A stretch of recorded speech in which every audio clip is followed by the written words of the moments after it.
Hey everyone, Allie here. So a new parallel patch goes live today, and there's definitely some interesting changes, so we're going to discuss them in this video. If you have been playing in the most recent meta, you'll know that Marcolian was absolutely demolishing the ladder, and prior to them removing Axeman temporarily, Earthen was also insane. So hopefully this patch will help even the scales a little bit, and make sure to leave a comment in the video letting me know if you like the changes and what you think about them, and let's get started. All right, so starting out with Kathari, as that is the parallel that definitely suffered the most from the last patch. First up, we've got the Drusian Exorator. Its new cost is 5, coming down from 6, and its health has been increased from 3 to 4. 5 was actually the cost of the card before the last patch, and it was very strong then, so reducing its cost again and increasing its health stats, my guess is that this will be very strong. Next is the Hydraulis Chamber. The new cost of this card is 1.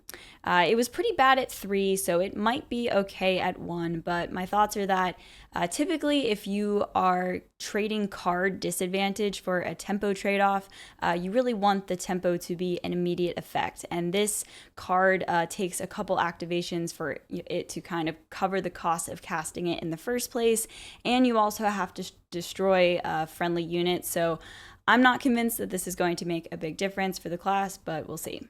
Disciple of Meritus is going to a 4-3 up from a 2-2. As a 2-2, it was playable but felt kind of weak, so it should be a lot better as a 4-3 and see a decent amount of play.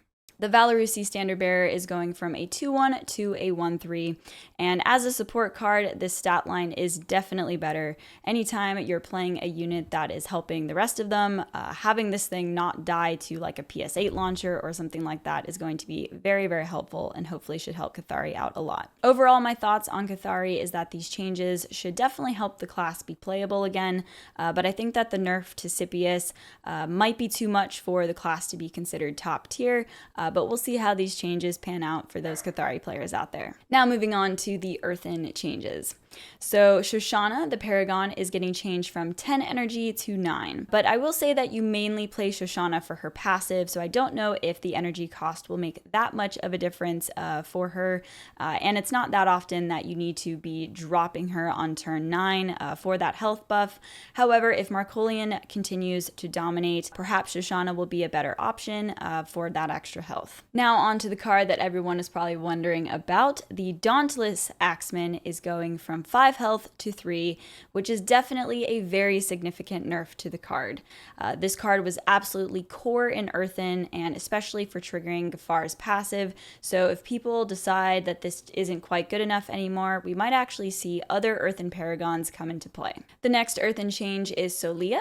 So she is now a 5 cost 4-4 up from a 3 cost 2-4, and I honestly think that this is a really healthy change. An early Solia could absolutely snowball the game because she was just so strong, and so now she is a mid-game threat that can be more easily answered, but because she has more attack, she has more power herself too. So this just feels like a fair change in my opinion. And speaking of Gafar, that is the next Earthen card that has gotten nerfed here. So Gafar's passive no longer reads +1/+1 when triggering Pacifist to other units. It is actually only just the attack, so +1/+0. So the combined nerf between Axeman and Gafar might make it that Gafar is just not the pick anymore. And so perhaps we'll see Shoshana if the meta is really aggressive, but my pick might be Nehemiah, as I think she is still relatively strong as well. Hallowed Burial Ground is moving from a 3 cost to a 2 cost. So this is a slight push to make Decay better, but traditionally speaking, Decay decks haven't been that strong, so I'm not sure that this will make a big difference, but it'll be interesting to see some people experiment with it. Shoshana Standard is getting changed from 2 energy to 1, so this is another push to make Decay better. And generally speaking, I feel like with Decay, it's a little bit of a hard mechanic just because it triggers at the start of your turn. So it kind of gives your opponent the ability to play around it and kind of make plans for what's going to happen. But I do think that, some cards in the future that are really strong Decay cards could be a staple and kind of bring the whole thing together. But I'm not quite sure if these little changes here and there will make Decay decks super strong. but I am willing to be wrong though, so it'll be interesting to see what happens. Ceremonial Rites is getting changed from 3 energy to 2, which is definitely significant in my opinion, and this is the type of support card that you would want to see for Decay because it gives instant tempo as soon as you play it. I do think this card is playable without it being a Decay deck, just in general, so that's really good for this card specifically because +2/+2 to the board is pretty strong. So this might be something that could really help Decay decks get online, but again, I think you could just kind of put this in other archetypes and it'd still be good. Now moving on to the Markolian changes. So first up, we've got the Ruthless Sergeant. The new cost of this card is 6, up from 5, and the damage goes down from 3 damage to 2. I think this card was strong, but I don't really think it was the reason that Markolian was insane. It certainly was a good tempo swing, so I do think the card is good, but I don't consider this a core nerf to the class because I think that you can still play Markolian without this card. I honestly think that they could have probably just changed the damage from 3 to 2 without the cost change and it still would have been fine, but overall I think this change is healthy. Next up is Orbital Strike. So the energy cost is getting changed from 4 to 5, and I also think that this is a fairly healthy change. It might set Marco back slightly, but you know, this card was used mostly as a finisher, so pushing it 1 turn back doesn't seem too impactful, and 5 damage is still a lot, so my guess is that this card is still pretty strong. Next is the Unseen Commando, which is Marco's strongest card arguably, and its health is getting changed from 2 to 1. So if the assault is active, it'll be a 2 cost 3/2. And this is actually what the card was at before it was buffed, and it was already strong at the time.